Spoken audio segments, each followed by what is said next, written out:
my whole generation is told that we were very rich at one point of time. And we're also told that we are part of the world's biggest economy now, fastest growing economy. So all of us, my entire generation, will have a lot of billionaires. We'll be amongst the world's richest people. And we're a special generation because we're at that focal point. We've seen our parents' generation, which was kind of middle class, upper middle class. And now I'm dead sure that we're going to see a lot of riches. Let's start the story at the back, sir. Yeah, sure. How did India get rich in the first place, firstly, in ancient times? Like, were we doing correct business? Were we selling a lot of ancient gemstones? What was happening? So there are many factors because of which India became very rich. To begin with, nature blessed us. Even today, if you look at it geographically, we are positioned very rightly. We got the nature with all things that is very positive for an economic development. For example, if you look at it, we got defined seasons. Not many countries have it. So we have a rainy season, we have a summer season. We got a lot of greenery, flora and fauna. We got the ocean. So coastline. So if you look at it, not many countries have these advantages. Some countries are completely desert, some people under snow. So we have the right mix. The second is that it's quite surprising that we actually focused on research. Not many people know R&D. R&D. So every field that we were in, if you look at it 1,000 years back, we were the people who contributed. So if you look at metallurgy, if you look at architecture, so we had built the best monuments across the globe. The third and the most important thing is that we had a very different and interesting social system. You cannot become rich individually. You know, there is a community, there's a family. So what happened is that somewhere, if you look at it, the kind of a professions that we followed during those early times were very well defined and structured. Let me go back, and it's quite surprising that you may never have heard about a process called as Jati Puran. Okay. So if you look at the word Jati, people say, you know, Jati Vivad ho raha hai. But you know, Jati is actually a profession, and every profession actually had an SOP, standard operating process books. And thousands of years ago, suppose you are born a doctor. And of course, if your parent was a doctor and you want to be a doctor and your children want to be a doctor, there is a process and you follow the family business. If you don't want to be a doctor also, you can leave.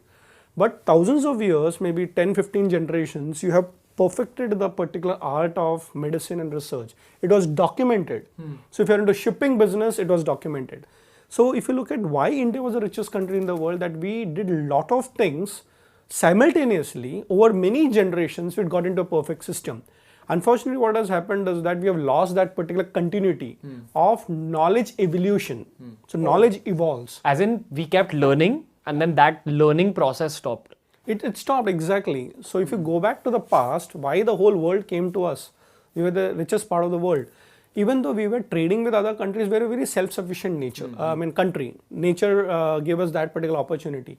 But the thing is that after so many generations of foreign invasions, we lost out on so many things which actually made us the richest part of the world. Like for example, the traditional businesses are getting challenged.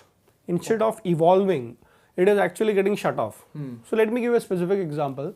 Do you know Gujarat actually was the point where a lot of trading and shipping used to happen. So if you look at the Gujarat coastal belt, you know, the foreigners came through that route. So the Parsis came from there. And today, Britishers actually changed it from Gujarat to Kolkata and now Mumbai. So in Gujarat, traditionally, there were a lot of communities who were very good in shipping as an industry, in boat building, in ship building. In Gujarat, there are a lot of ports. Where are they? All the Gujaratis have migrated across the globe. Why did the British do this? They intentionally wanted to spoil this thing about India ki galti se kiya. So let me go back to the history of British. British actually were a part of a particular community or a particular group which came from Europe. And Europe, if you look at it, it looks very beautiful scenic wise.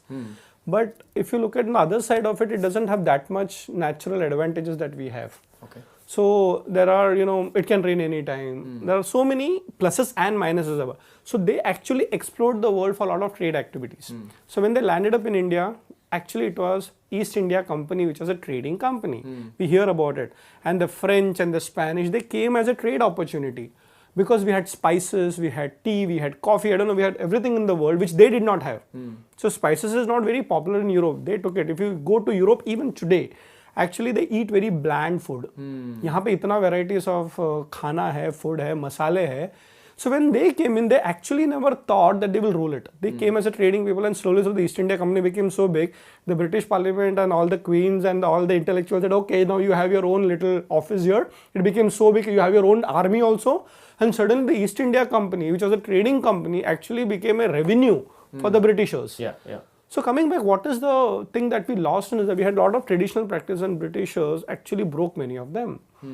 So the shipping industry actually got destroyed in its own way. The whole industries that we had as traditional practices, we don't see much of them continuing. Can you like quickly name 3 other things like the shipping industry that got destroyed? So let me speak about Ayurveda. You know, Ayurveda was a part of our Dada Dadi ki kahaniya, and the Nani will still tell you, you know, this is what you use. But where do we have the Ayurveda system today in India? It's kind of looked down upon also by society in a lot of aspects. Absolutely, ये थोड़ी है. But Ayurveda में भी research होता था. So what happened is that today probably in Kerala you have some Ayurvedic systems going on, and typically it's Ayurvedic massage and Panchkocha system. But you know what many people don't know, that traditionally we used to do a lot of research in Ayurveda and say, okay, इसमें से क्या होगा? We used to do operations based on it. So it's all gone today. Allopathy has taken over.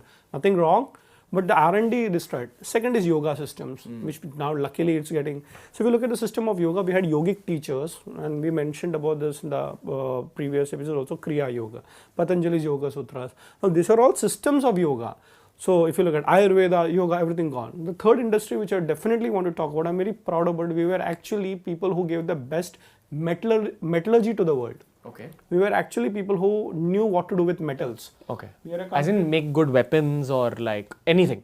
So metals and its application. So weaponry is one part of it. But if you look at the ornaments, so we were a country full of gold. You know, if you look at all the temples, be it, you know, Tirupati, or you go to Kerala, or you. So today we have these temples where gold is given. Without a goldsmith or a blacksmith, no village was complete. So there was something. If you had 6 lakh villages, probably every particular village had a goldsmith. So that was so evolved. And let me tell you about Arthashastra. Arthashastra is a very good document of going back to Indian history 2004 years ago and say why we were the richest part of the world. We actually were the first to have coinage systems. Okay. Instead of barter.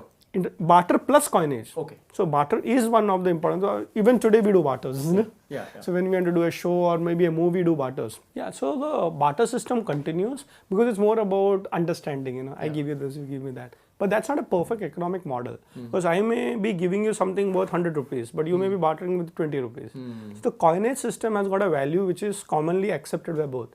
So India thousands of years ago actually had a coinage system much before all this banking system and all evolved. So what is important is that we had certain very Futuristic visions. futuristic and very sustainable. I think today we talk about sustainability as a key word. We had sustainable models, and that is exactly why India was the richest part of the world.